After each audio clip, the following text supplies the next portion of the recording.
buuggan aynu maanta faalaynayno waxaa la yidhaahdaa xasuusihii Guantanamo.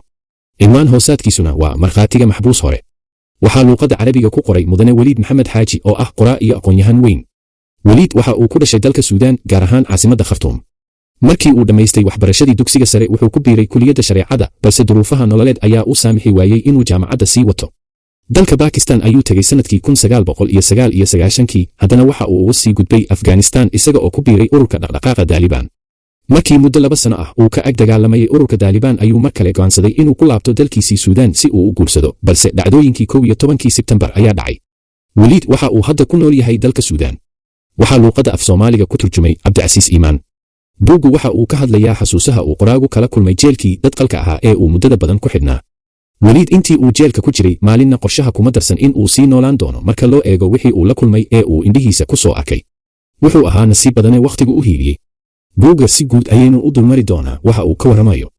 nuxurka buugga qoraagu waxa uu xusayaa dagaalkii qalcadda oo ahaa 7 maalmood. qalcaddu maxay ahayd? bal aynu yara sifayno oo faahfaahin ka bixinno qalcaddu waxa ay ahayd.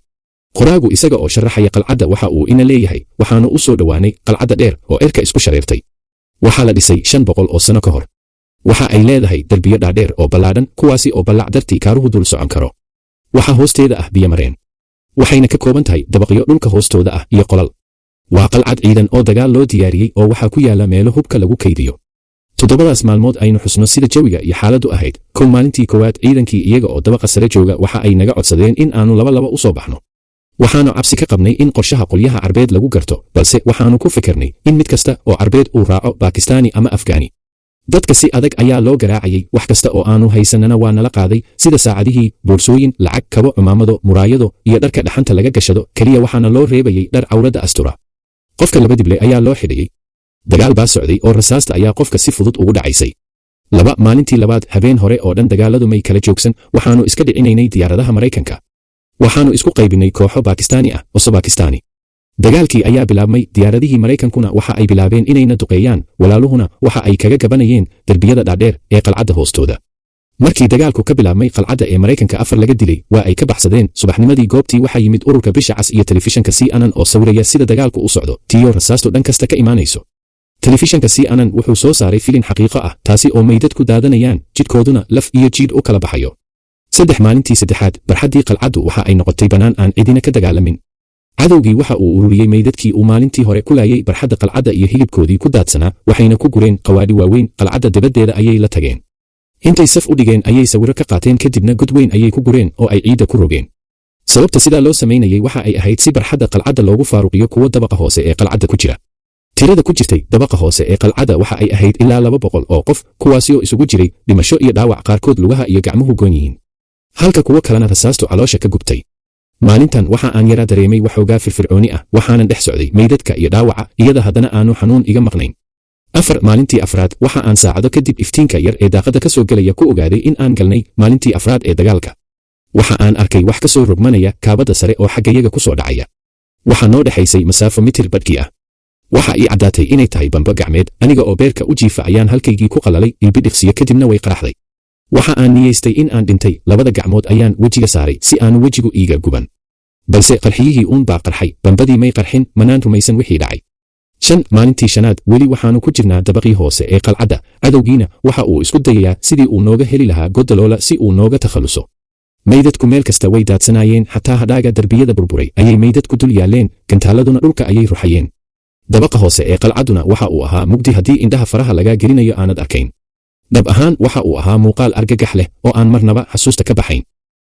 maalintii 6aad, maalintan waxoogaa caafimaad ah ayaan dareemay. waxa aan dhex socday dhaawaca aniga oo xaaladahooda eegaya.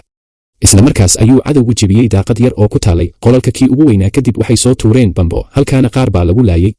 aniga oo dhaawaca iyo meydadka dhex socda si aan xaaladda dhaawaca ugu kuur galo ayaa waxaan arkay mid magaciisu ahaa Axmed oo marinka qolka jiifa, cidda soo galaysa iyo cidda soo galaysaana ku dul istaagayaan mugdi dartii.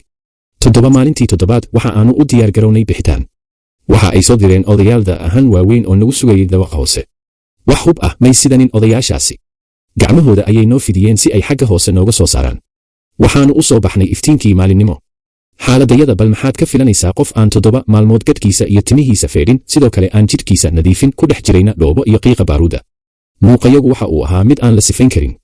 timaha madaxayagu waxa ay ahaayeen sida qodaxda dhidada oo kale. ugu dambayn dagaalkii ay hogaaminayeen dhalintii dulinimada diiday wuu dhammaaday. markii ay dhammaadeen 7 cisho ee qalcaddu qoraaga iyo dadkii la xidhnaa waxaa la geeyey xabsiga Shafraqaandi. inta gaadhi konteynar la saaray ayaa la qaaday waxaana laga bedelay dharkii. ka hor intii aan xabsiga la gelin waxaa lagu qabtay khashafado.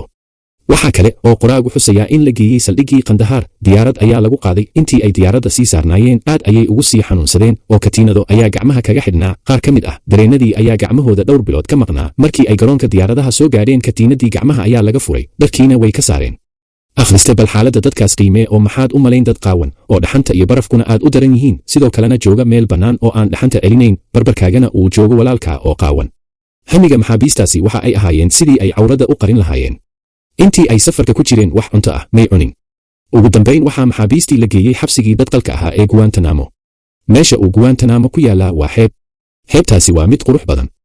indhahaagu waxa ay qabanayaan quruxda dabeecadda sida biyaha, hawada, barxadda ballaadhan ee cagaadhan. balse quruxdaasi waxaa ku dhex jira saldhigyo qaybsan sida xerooyinka askarta oo ay ku hareeraysan yihiin derbiyo dhaadheer. dhan kasta xabsiga waxaa kaga yaalla albaab. ciddii isku dayda in ay gasho geeri ayay isku haleelaysaa. saldhiggan Guantanamo waxaa loo aqoonsan yahay saldhig ciidankii ugu dambeeyey ee Maraykanku ku yeesho Latin America. wuxuu ku yaallaa xeebta koonfurbari ee dowladda Cuba. waxaa dhisay Isbaaniska wakhtigii uu gumaysan jiray Cuba. Cuba iyaga oo adeegsanaya jaarkooda Maraykanka waxa uu suurta gashay inay Isbaaniska ka xoreeyaan muddo hadda laga joogo 100 sano. markaas oo ahayd 1903. Maraykanku isaga oo u mana sheegaya dalkaas jaarkiisa Cuba ayuu isku dayay inuu ka kiraysto. xabsigaas dadqalka ah ee Guantanamo ayaa la geliyey maxaabiistii. waxaa la geliyey qolal yaryar, dadku way isdul jiifjiifaan. wuxuu ahaa godad ay ku jiraan masas, dibqaloocyo iyo raax. waxaana gaaf wareegayey askarta. qolalkaas dhexdooda waxaa ka reebanay tukashada salaada, istaagidda, dhaqdhaqaaqa, baalladay moodka iyo in lala sheekaysto maxbuuska kugu xiga.